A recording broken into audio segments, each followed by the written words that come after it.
आपको लिखित में आपके चैनल पर लाइव है कि मैं दिखा दूंगा डीसी साहब के द्वारा लिखित में। आज भी कुछ कानूनी टेक्निकल समस्या आ रही थी, नहीं तो आज भी लिखित में देने खातिर तैयार थे। और एक बात और मैं आपको बता दूं, ये पूरा प्रोसेस के लिए सरकार ने डीसी साहब ने 1 महीना मांगा, 1 महीने का। 1 महीने के बाद यहाँ काल दे रखी है। हमने अभी काम आधा नहीं छोड़ा है, पहले हमने काल को खत्म कर दिया था, अभी काल हमने छोड़ी नहीं है। 1 महीने के बाद जितने उन्होंने वादे करे हैं, अगर वादे पूरे नहीं हुए तो 1 महीने के बाद तमाम संयुक्त किसान मोर्चे के नेता जो है आड़ा आपने मिलेंगे।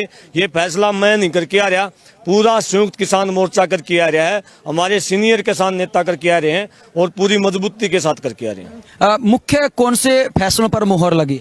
मुख्य तो जो एक तो नौकरी का जो विषय था उसके ऊपर, और जो लगभग सभी मांगे मान ली हैं, जो मुकदमे वापस की बात है वो भी, और जो मुआवजे की बात है वो भी। विकास जी, एक बात और, पहले जब समझौता हुआ था उसके बाद गठबंधन सरकार के नेताओं के बयान आए थे, वो चाहे बयाना की बात हो या फिर रतनलाल कटारिया की बात हो, अब की बार भी ऐसे बयान आ सकते हैं, क्या कहना चाहेंगे? देखिए, वो सरकार के आदमी हैं, सरकारी नेता हैं, उनका जो ऊपर से आदेश आते हैं उनके आकाओं पर वैसे ही बयान हुए देंगे। और बयाना साहब को तो मैं, उसको तो शर्म आनी चाहिए। बयाना साहब को तो मैं आज भी याद है, रोया था वो, चुराया पे खड़ा होकर रोया था, और उसके वो कहा था मेरी जमीन बिकली, और उस जमीन बिकली भाई मैं घर तक बेघर होने लग गया हूँ। रोया था, किसानों से झोली करके मांगा था, उसको पैसा भी हमने दिया था। जब मेरा खुद का गांव उससे हल्का मदासी में, आज भी मेरा याद है, पैसा भी उसको, खर्चा गाड़ी का तेल भी किसान ने गला था। आज वो एहसान फरामोश आदमी आज अपने खट्टर को राजी करने के लिए इस प्रकार के बयान दे रहा है।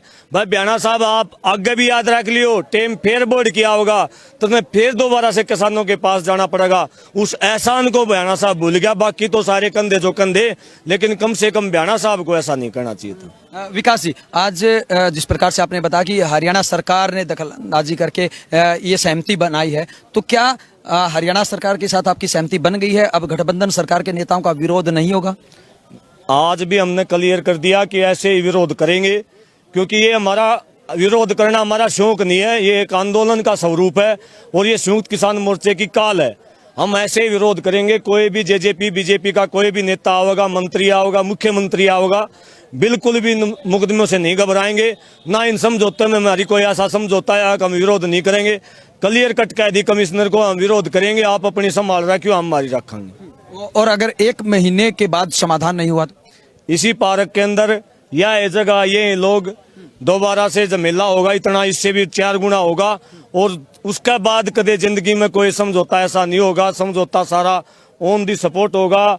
अफसरों को आज भी आड़ बीच में लियावा थे, आज माफी मांगी है, डीसी साहब ने माफी मांगी है बाकायदा सभी नेताओं से कि हमारे तो गलती हुई है, प्रशासन से गलती हुई है, और शायद इसी शर्म की वजह से वो लोगों में बीच में नहीं आ पाए, क्योंकि गलती डीसी ने मांगी, कमिश्नर ने मांगी, डीआईजी ने मांगी, सारे ने मांगी, जो जिन ने गलती कर रखी थी उनने सब ने गलती मांगी है। और हम तो ये समझते हैं कि जिले की जो मालिक होती है वो डीसी साहिबा होती है, उसने परसों पहले दिन भी माफी मांगी थी, दोबारा से फिर माफी मांगी, और हमारे संस्कार हैं भाई माफी हम देना भी जानते हैं, और आगे अगर कोई ऐसी बात होगी हम माफ नहीं कराएंगे किसी ने। एक बात और खौड़ साहब, 6 महीने पूरे होने जा रहे हैं, काला दिवस किस प्रकार से मनाने की तैयारी है? देखिए, 6 महीने के साथ साथ इस अत्याचारी सरकार के भी 7 साल पूरे होंगे। उस दिन हम काला दिवस इसलिए बना रहे हैं कि सरकार के जो प्रधानमंत्री नरेंद्र मोदी उसके पुतले फूकेंगे, घरों के ऊपर काले झंडे लगाएंगे, अपने ट्रैक्टरों के ऊपर, साधनों के ऊपर काले झंडे लगाएंगे। एक आखिरी अल्टीमेट सरकार को है, ये आखिरी सिग्नल सरकार को है शांतिपूर्ण तरीके का। अगर सरकार 26 के बाद भी नहीं मानती तो ये बुखार हा जिस दिन भी कम हो जाएगा। सरकार के लिए एक बड़ा फैसला हम करने वाले हैं, और इस सरकार को मैं कह सकता हूं उम्मीद और हौसले के साथ आने वाले महीना 1.5 महीने में किसान इस आंदोलन को जीतेंगे।